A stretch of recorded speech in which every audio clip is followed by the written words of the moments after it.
안녕하십니까. 이공찬의 철학공장 시간 위진남북쪽 불교 이야기입니다.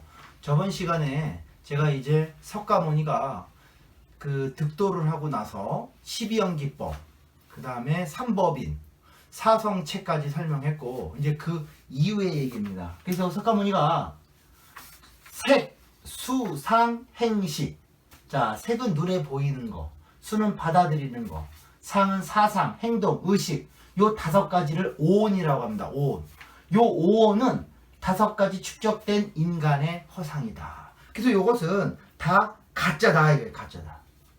자, 이렇게 하고 나서 이제 석가모니가 설법을 하고 나서 자리에 눕습니다. 그랬더니 이제 제자들끼리 싸움이 붙었습니다. 내용인즉슨 이제 둘로 나눴어요. 우리 석가모니 스승님은 죽는다는 쪽과 안 죽는다는 쪽으로 나눠지게 됩니다. 죽는다, 안 죽는다. 그래서 막 싸움이 붙으니까 석가모니가 일어나서 지금 죽는다고 말하는 제자, 그리고 안 죽는다고 말하는 제자, 너희들 모두 내 제자 아니다. 그러고 나서 돌아가셨다. 왜? 말귀를 못 알아듣는 거죠. 말귀를. 그래서 이제 말귀를 못 알아들으면 이제 어떤 일이 벌어지냐. 그래서 석가모니 사후 이후에 말귀를 못 알아먹는 제자들에 의해서 이제 종파가 갈라지는 거죠.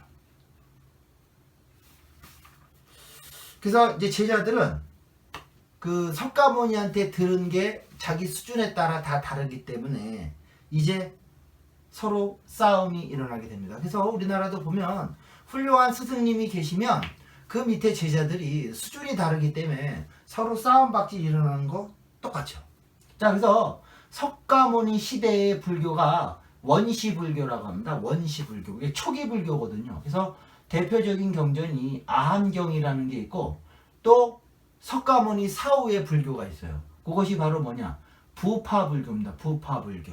그래서 석가모니 사후의 불교입니다. 그래서 이 부파불교를 보면 상자부와 대중부로 나뉘죠. 상자부, 대중부. 그래서 상자부, 대중부 쉽게 말해서 우리가 유학에서 대학과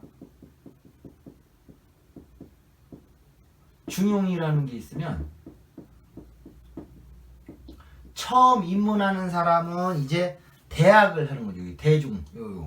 그 다음에 신입들은 뭡니까? 이제 저 졸업반 고참들은 중용을 하죠. 그렇게 이해하면 됩니다. 그래서 요 상자부는 고참이 하고 대중부는 신입이 하는데 요 대학도 신입이 하고 중용은 고참이 하는 거 그걸 비슷하게 해야 된다. 그래서 이제 상자부는 이제 고참자리 때문에 좀 더 나누어지게 되죠. 그래서 상자 분별설부, 설일체유부, 독자부 이렇게 3개로 나눕니다. 그래서 상자 분별설부에서는 경전 말씀 하나하나에 치중합니다. 그래서 제법무화를 강조합니다. 모든 것들은 나라는 것은 없다. 나라는 것은 없다. 그러니까 나는 내가 만들어낸 하나의 허상이다. 이거를 강조하는 거죠. 그리고 설일체유부에서는 제법 무상인을 강조합니다. 또 모든 것은 일정한 것은 없다라는 거죠. 그리고 이제 독자부가 있습니다. 독자부. 그리고 이제 대중부, 신입 이렇게 나눠지죠. 그리고 나서 또 이제 어떤 교가 나오냐면 밀교라고 생깁니다. 티벳이나 이런 데는 밀교. 비밀 장소에서 몰래 득도를 하는데 요 밀교의 특징은 굉장히 성적인 그림들 막 이런 게 많아요. 그럼 도대체 왜 밀교는 성적인 그림들이 이렇게 많을까 한번 추측을 해봐야 될 게, 수도승들이 제일 금기시하고 이러는 것들이 인간의 본성을 억제하는 건데, 인간의 본성 중에 제일 강한 것이 성적인 거거든요. 그러면 오히려 성적인 것을 노출을 시켜 놓으면 거기에 대해서 무뎌질 수 있다는 거죠. 그래서 밀교는 아마도 그 사람들한테 성적인 것을 그냥 대놓고 수도승한테 노출을 시킴으로써 거기에 무뎌지게 하지 않았나라고 추측해 볼 수 있습니다. 그 다음에 이제 또 이야기할 것이 뭐냐면 인도에서는 말입니다. 석가모니 이전에 윤회사상이 있었어요. 윤회사상. 이 인도에서는 윤회사상이 있는데 인도의 전통사상이죠. 왜냐면 인도는 요 윤회사상이 있을 수밖에 없는 게 요 인도의 카스트 제도라고 있거든. 카스트.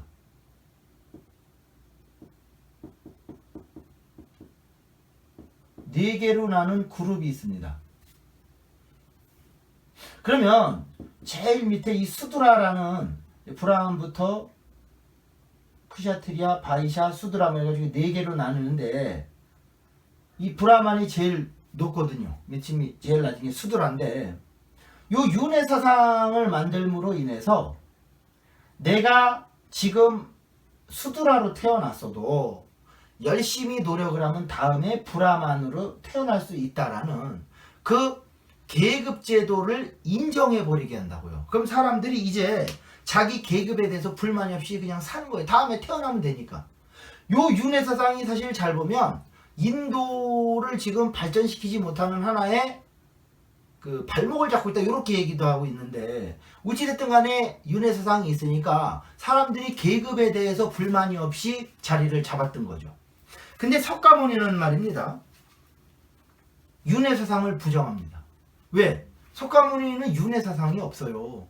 그냥 현실에서 극락가고 극락가는 거지 죽고 나서는 없다. 현실만이 중요하다. 그래서 인도에서는 석가모니의 불교를 배척합니다. 그래서 여러분 이 인도에 가면 지금 불교가 거의 없고 힌두교예요. 힌두교. 네. 그래서 그 소를 숭상하는 힌두교. 왜 소를 숭상하냐면 소가 조상이라고 보기 때문에 그러는 거예요. 그래서 지금 동북 쪽에는 미얀마, 저 서북은 중국이나 한국 이런 쪽에는 불교가 있지 정말 불교에 창시한 인도에는 불교가 없습니다. 그게 참 아이러니한 거죠. 그게 왜 그러냐면 기존의 기득권한테 석가모니의 사상은 굉장히 위협적이었어요. 그렇기 때문에 저 불교를 배척한 거죠. 그래서 중국에 이제 그러면 이제 중국에 불교가 전파되기 이전에 중국에는 이런 득도하는 이런 것들이 없었냐? 이런 사상이 있죠. 생사를 초월한 사상들이 있습니다. 그것이 뭐냐면 노자, 장자, 맹자, 논어 이런 책들에는 그 생사의 문제를 일려로 보죠. 생사일려. 그러나 이 책들은 죽음의 문제는 초점이 맞춰져 있질 않아요. 죽음의 문제는. 네. 배움을 통해서 죽음의 문제가 자연의 일부로 극복이 되죠. 근데 그 당시에는 사람들이 이 죽음의 문제에 굉장히 민감했었던 거죠. 그러니까 아무래도 좀 등한시됐어요. 그리고 그 유학의 주류는 그때 당시 순자였습니다. 순자. 그리고 맹자나 이런 쪽은 비주류의 비주류. 그래서 비주류인 경우는 무언 중에 약간 이렇게 등한시되고 무시되는 경향이 있습니다. 그러니까 노자, 장자, 논어, 맹자 이런 것들은 은연중에 약간 비주류에 속했던 거죠. 비주류에. 그러다 보니까 사람들한테 각광을 받지를 못했던 거죠. 맹자 사상 같은 거. 그래서 그러니까 사람들은 불교의 죽음의 문제에 초점이 맞춰져 있기 때문에 아주 갑자기 매료가 되어서 크게 확 퍼져나갑니다. 그래서 요거랑 똑같은 상황이 뭐냐면 영국도 그래요. 영국이 굉장히 지금 물질 문명 때문에 혼란스럽거든요. 그럼 요 문제를 한 번에 극복할 수 있는 건 그거예요. 르네상스 그 이전으로 돌아가면 됩니다. 중세 뭡니까? 기독교거든요. 기독교. 기독교를 다시 받아들이면 되는데 우리가 르네상스 이후에 기독교는 굉장히 천시되는 비주류였기 때문에 오히려 영국이나 이런 데서는 기독교가 안 먹힙니다. 오히려 동양 사상이 먹히죠. 그래서 사실 저 노장 사상이 오히려 이 동양 사상 중에 특히 명상 같은 거죠. 명상 이런 것들이 굉장히 먹히는 이유가 자기네 거에 대한 그 비주류라는 생각이 있던 거죠. 근데 이때 이제 격의 불교라고 해서 중국에는 어떤 게 있었냐면, 그래서 여러분 여기서 바라보는 그때 당시에 이제 중국에 오기 전에 불교들은 석가모니에서나 요 나온 불교들은 대부분이 다 소승불교입니다. 소승불교. 이 소승이 이거죠. 혼자 탄다. 그러니까 진리의 작은 배에 혼자 타고 득도하는 거예요. 그러니까 득도는 나 혼자 하는 거죠. 그럼 이제 소승의 반대가 우리가 알고 있는 뭡니까? 대승이죠, 대승. 근데 이 대승불교의 특징은 뭐냐? 여럿이 같이 하는 거예요. 그럼 아무래도 여럿이 같이 하니까 에너지가 있어서 왕성하지만 단점이 있어요. 요 대승불교에는 사기꾼이 나타날 수가 있습니다. 사기꾼이. 혼자 하면은 그런 게 없는데. 그래서 그 석가모니 불교는 약간 사후에도 인도에서 소승불교의 성격이었지만 이것이 중국으로 전파됐을 때는 약간 대승불교로다가 나타납니다. 그래서 그때 이제 격의 불교라고 해서 이게 뭐냐면 불교를 번역하는 것인데 불교의 용어 중에 말입니다. 장자하고 통하는 것이 아주 많아요. 그래서 그 학자 중에 일부는 어떤 얘기를 하냐면 장자 사상은 불교 사상을 알고 있는 누군가가 다시 그거를 중국에서 이렇게 용어만 바꿔서 설파한 것이 아니냐 이렇게 이야기하는 사람도 있어요. 근데 아닌 게 아니라 장자하고 불교는 아주 비슷한 게 많습니다. 그래서 이때 격의불교라고 해서 장자의 말로 불교의 뜻에 접근하는 거예요. 그래서 이 세상은 의식이 만들어낸 허상이다라는 이제 격의불교가 이런 식으로 얘기를 하죠. 장자 사상과 똑같습니다. 그래서 그때 당시에는 그 불교를 갖다가 책을 번역만 하면, 그러니까 불교를 갖다가 책으로 번역만 하면 아주 장사가 엄청나게 됐던 거죠.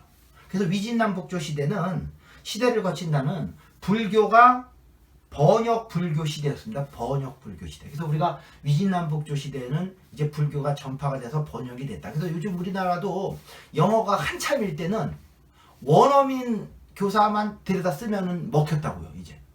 근데 이제 요즘은 내국인 사람들도 있고 이제 많은데 옛날에는 원어민만 데려다. 그래서 이때도 똑같았어요. 그래서 그때 그 중국에서 이제 불교가 어느 정도 정착이 되니까 인도의 고승을 데려다가 아예 불교 중국에 정착을 시킵니다. 그래서 구마라식 같은 사람이 있어요. 진나라 고승인데 인도 사람입니다. 인도 사람.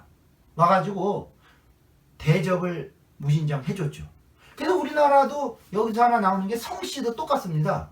여러분 한국에 제일 많은 성씨가 뭐 김씨, 이씨, 박씨 나가는데 이 사람들이 어떤 거냐면 먼저 그 동아시아에서 우리나라로 먼저 달려온 사람이 김씨, 두 번째 달려온 사람이 이씨, 박씨 이렇게 되는 거죠. 그리고 제일 늦게 달려온 사람이 천씨입니다. 천씨. 늦게 오면은 굉장히 소외가 되거든요. 그 대접을 못 받았던 거죠. 또 요렇게 그래서 이때 당시에 이제 먼저 달려오면 이제 대접을 받았던 거죠. 그래서 이런 식으로다가 불교가 왔는데 이것이 이제 중국에 와서는 대승불교의 성격으로 정착을 합니다. 대승불교. 대승불교. 네. 그래서 남북조, 위진남북조 한 말기쯤에 이제 대승불교로 왔다. 그래서 위진남북조 말기라는 걸 다시 말하면 이제 불교가 제대로 그 시대에서 사람들한테 뭡니까? 먹히는 시대였다. 먹히는 시대. 그래서 이제 처음으로 온 것이 바로 천태종. 천태종이 나오죠. 중국에서 천태종. 그 다음에 조계종. 그 다음에 선종. 이렇게 나옵니다. 근데 천태종하고 조계종은 나름대로 있던 불교가 들어왔어요. 조계종이 잘못 얘기했습니다. 조계종이 아니라 화엄종입니다. 화엄종. 네, 화엄종. 착각했습니다.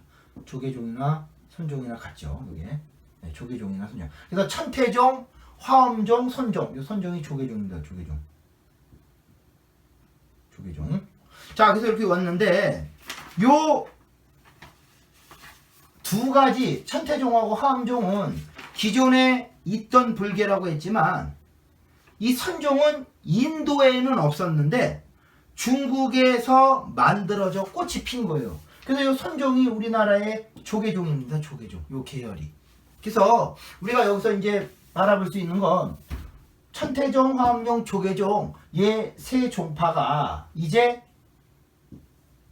중국에서 정착을 하면서 이제 위진남북조 시대는 막을 내린다 이거예요. 그럼 쉽게 말하면 위진남북조 시대가 혼란스러웠던 거는 그 시대를 이끌어갈 시대적인 사상이 없었다는 거예요. 그래서 위진남북조 시대는 굉장히 혼란스러웠어요. 그런데 우리가 쉽게 말하면 춘추전국 시대도 혼란스러웠던 건 뭐냐면 그 시대를 이끌어갈 사상이 없었다 그랬잖아요. 그래서 굉장히 제자백가라는 사상이 나와서 이 혼란을 수습하고 나름대로 유학이 그때 뭡니까? 순자 유학이 수습을 혼란하면서 진나라 한 나라 끌고 오듯이 위진남북조 시대에는 이제 중국의 기존 사상에 넌더리가 나 있으니까 사람들이 그거에 만족을 못하고 외세, 인도죠. 인도에서 오는 불교 사상으로 이제 흡수가 되고 사람들이 어느 정도 통합이 될 때 위진남북 시대는 끝나는 겁니다. 그러니까 끝나는 게 아니라 막을 내리는 거죠. 그래서 천태종이 나오면서 이제 요 남북조 말기부터 이제 수습이 되면서 사회가 안정이 되기 시작하는 거죠. 그러면서 위진남북 시대 끝나고 이제 수나라, 당나라가 되면서는 이제 완전히 불교가 딱 자리를 잡으면서 이제 그 시대를 통치하는 사상적 기반으로 자리를 잡습니다. 그래서 그런 불교가 특히 요 선종이죠, 선종. 선종 불교는 이제 우리나라로 전해져서 조계종이죠, 조계종. 조계종이 우리나라의 조계종인데 이 조계종이 이제 우리나라에 들어오면서는 더 꽃이 피죠. 꽃이 핍니다. 그래서 뭐 다음 시간에 이제 천태종 화엄종이 나갈 건데 우리나라에 들어와서 불교는 이제 꽃이 핍니다. 꽃이 펴요. 그래서 그 석가모니가 다시금 재림을 했다. 바로 고려 누굽니까? 원효로서 다시 나타나죠. 신라 시대 원효입니다. 원효. 그래서 원효 때 다시 그 석가모니가 재림을 했다. 이제 이렇게 맥락으로 이해를 하시면 되고요. 그래서 일단 여기까지는 이제 불교적인 흐름과 이걸 살펴봤습니다. 그래서 다음 시간에는 천태종에 대해서 좀 더 자세히 한번 살펴보고 화엄종 선종 살펴보도록 하겠습니다. 자, 요즘 들어 일교차가 많이 심해졌습니다. 여러분 각자 건강관리 잘 하시고 이제 코로나 사태가 빨리 종식돼서 여러분들을 직접 뵐 수 있는 날이 왔으면 좋겠습니다. 오늘 여기서 마치고 다음 시간에 뵙도록 하겠습니다. 수고하셨습니다.